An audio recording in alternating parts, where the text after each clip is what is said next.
Hello जी। IGNOU university का नाम आपने सुन रखा होगा। इग्नू यूनिवर्सिटी एक ऐसी यूनिवर्सिटी है जो आपको घर बैठे डिग्री डिप्लोमा प्रोवाइड करवाती है। अगर आप चाहते हैं कि आपको डेली क्लास ना लगानी पड़े या आप कुछ और साथ साथ में काम कर रहे हैं और आप चाहते हैं आपकी डिग्री डिप्लोमा हो जाए, तो वह इग्नू प्रोवाइड करवाता है।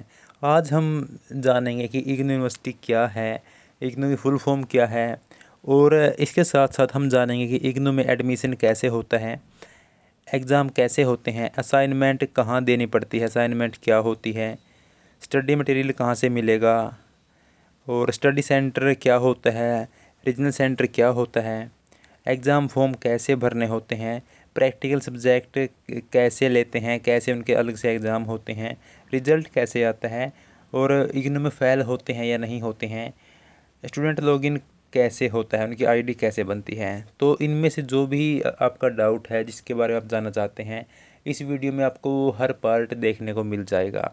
हर बात पर हम चर्चा करने वाले हैं। और मेरा मानना है कि अगर आपने इस वीडियो को कंप्लीट देख लिया तो आपको इग्नू के बारे में अप्रोक्स 70 से 80% नॉलेज मिल जाएगी, क्योंकि एक बार में 100% तो किसी को नहीं मिलती। लेकिन आपको ये वीडियो देखने के बाद बहुत सारी बातें क्लियर हो जाएंगी। सो स्टार्ट कर लेते हैं हमारे वीडियो को। इग्नू से पढ़ाई। पहली बात है कि इग्नू का फुल नेम होता है Indira Gandhi national open university. Okay. इसकी डिग्री डिस्टेंस से मिलेगी आपको। क्लासेस नहीं लगानी होती हैं। क्लासेस सिर्फ कुछ सिटीज़ में लगती हैं, जैसे कोई बड़ी सिटी है वहाँ पर क्लासेस लगती हैं, लेकिन आप ये मानकर चलें कि आपकी कोई भी क्लास नहीं होने वाली है। सिर्फ आपको एग्ज़ाम्स देने के लिए जाना होता है। पढ़ाई आपको घर पर ही रहकर करनी होती है। आप जहाँ भी रहते हैं वहाँ पर आपको पढ़ाई करनी होती है। एग्ज़ाम्स की तैयारी आप वहीं से ही करोगे। ओके। इग्नू के एग्ज़ाम, अगर आपका कोर्स 3 साल का है तो आपके 3 बार एग्ज़ाम होने वाले हैं। एनुअल एग्ज़ाम यहाँ पर होते हैं। 3 साल की डिग्री में आपके 3 बार पेपर होने वाले हैं। ओके। तो हम पहले जान लेते हैं कि इसके एग्ज़ाम्स कहाँ होते हैं, क्योंकि बहुत सारे लोगों का डाउट होता है कि एग्ज़ाम कहीं किसी दूर अलग स्टेट में या किसी दूर के डिस्ट्रिक्ट में तो नहीं होते। तो इसके बारे में बात ये है, एग्ज़ाम्स के लिए एग्ज़ाम सेंटर आप खुद चूज़ करेंगे। ऐसा नहीं होगा कि आपके एग्ज़ाम्स किसी अदर स्टेट में या कहीं बाहर की जगह पर हो। ओके। सो अब स्टार्ट कर लेते हैं पूरा प्रोसेस एडमिशन का। स्टार्टिंग से बात करें कि एडमिशन किस प्रकार होता है। एडमिशन आपका किस प्रकार होगा, मैं यहाँ पर बात करूँगा बीए के लिए, कि बीए आप इग्नू से कर रहे हैं तो उसका प्रोसेस, आप अगर कोई अदर कोर्स कर रहे हैं तो उसको रिलेट कर लेना। फ़ीस होती है 2,500 से 3,000 रुपये फर्स्ट ईयर की, बीए की इग्नू से। ओके। इसके लिए कोर्स मैंने बीए मान लिया है, आप अपना कोर्स के हिसाब से आगे चलते रहना। टोटल सब्जेक्ट इसमें आपको 8 मिलते हैं बीए में। आपको 8 चूज़ करने होते हैं। एडमिशन लेने के कुछ टाइम बाद आपको एनरोलमेंट नंबर मिल जाएगा। एनरोलमेंट नंबर ही आपका पूरी डिग्री के दौरान आपका वही चलने वाला है। जिस प्रकार हमारा यहाँ पर एडमिशन नंबर होता है, तो यहाँ पर एनरोलमेंट नंबर इग्नू यूनिवर्सिटी में आपको मिल जाता है। एडमिशन इस यूनिवर्सिटी में साल में 2 बार होते हैं, एक जुलाई में और एक जनवरी में। कंफ्यूज होने की बात नहीं है। एक जो जुलाई वाला सेशन है वो तो सेम है जैसे हमारा रेगुलर कॉलेज का होता है। इसमें साथ में जनवरी में भी एडमिशन होते हैं, यानी कि साल में 2 बार एडमिशन यहाँ पर होते हैं। ओके। इसके बाद जुलाई में आपने एडमिशन लिया है माना, तो आपके एग्ज़ाम्स अगले साल जून में होंगे, यानी कि ठीक 1 साल के बाद होने वाले हैं। ओके। तो ये था फंडा एडमिशन का। अब आपका एडमिशन हो गया तो आपको अब आगे क्या करना है। नंबर 2 पर आता है असाइनमेंट्स। जितने आपके सब्जेक्ट हैं, माना बीए में 8 सब्जेक्ट हैं आपके, तो आपको उतने ही असाइनमेंट्स बनानी होती हैं। असाइनमेंट्स आपको जितने सब्जेक्ट हैं उतनी ही बनानी होती हैं। आप बनाएंगे, इसके बाद आप उनको जमा करके आएंगे।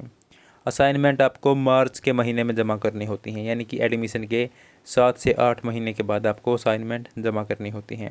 असाइनमेंट से कहाँ से बनानी है, अगर ये बात करें तो आपको वेबसाइट पर ही इसका क्वेश्चन पेपर मिल जाता है कि आपको ये तैयार करनी है, तो आप वहाँ से इसको ले सकते हैं।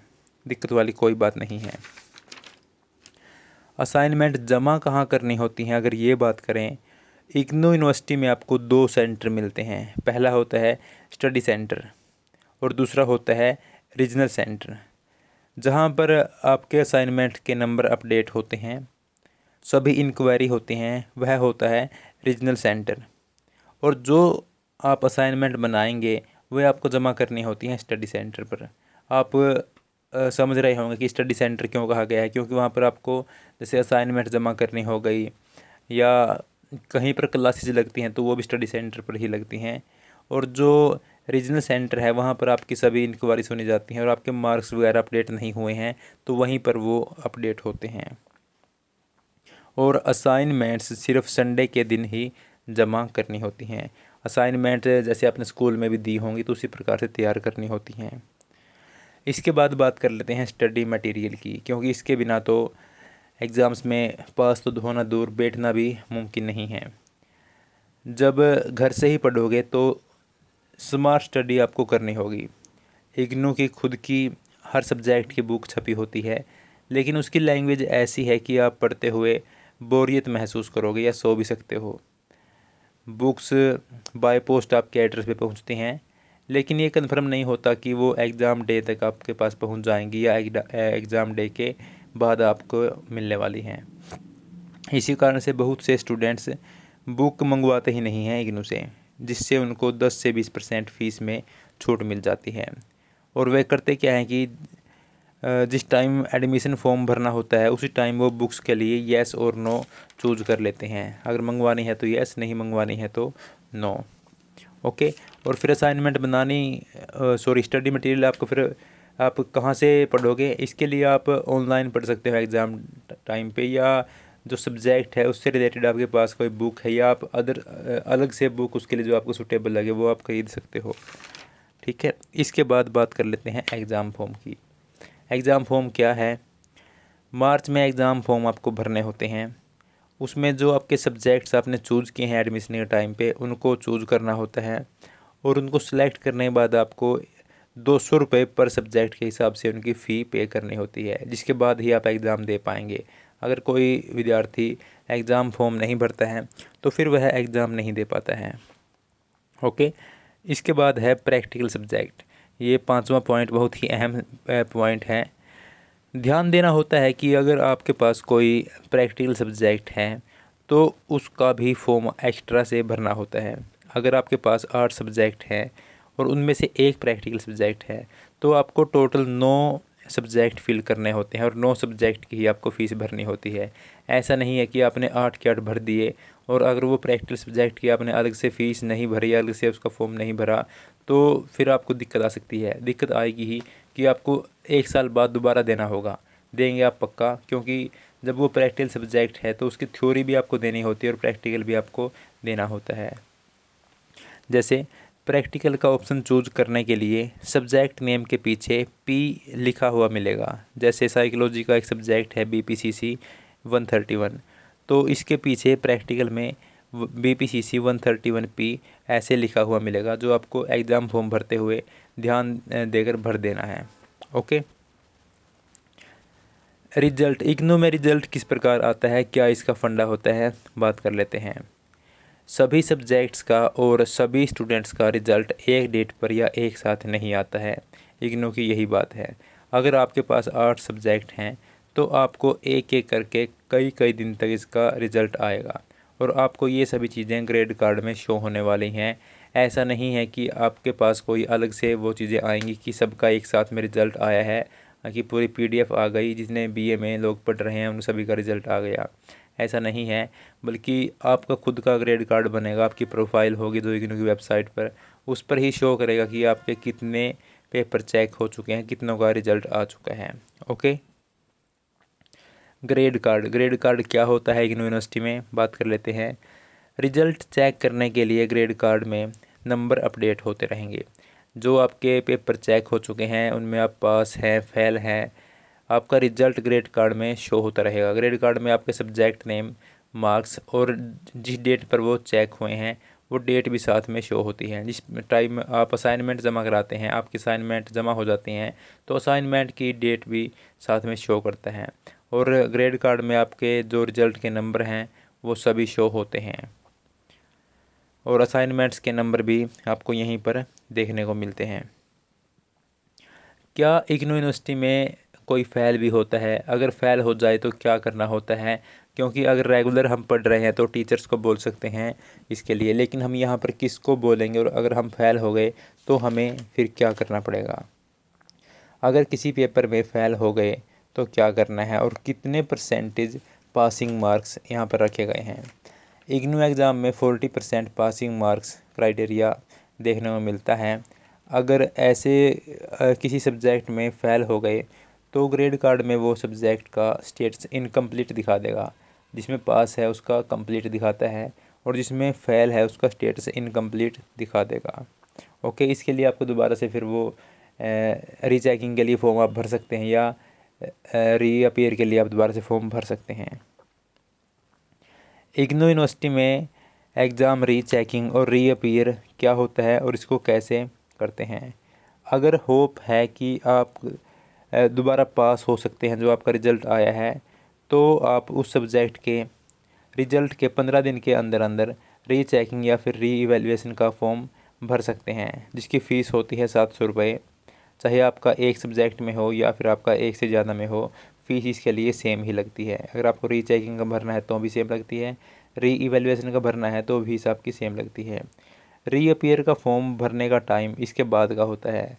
जिस टाइम एग्ज़ाम फॉर्म भरे जाते हैं उन्हीं के साथ में रीअपीयर वालों का पेपर भी लिया जाता है। रीअपीयर के लिए अलग से शेड्यूल या एग्ज़ाम्स नहीं होते हैं, ना इसके लिए शेड्यूल अलग जारी होता है, ना इसके एग्ज़ाम अलग से होते हैं, बल्कि जो रेगुलर वाले बच्चे हैं जिनका जो सेशन है उनके साथ में ही इस एग्ज़ाम को ले लेते हैं। ओके, री रजिस्ट्रेशन क्या होता है इग्नू यूनिवर्सिटी में? यह एक प्रकार से एडमिशन ही होता है। जिसका कोर्स 3 साल का है उसे पहले साल में रजिस्ट्रेशन करना होता है और जो बाकी 2 वर्ष बच गए उसमें री रजिस्ट्रेशन करना होता है।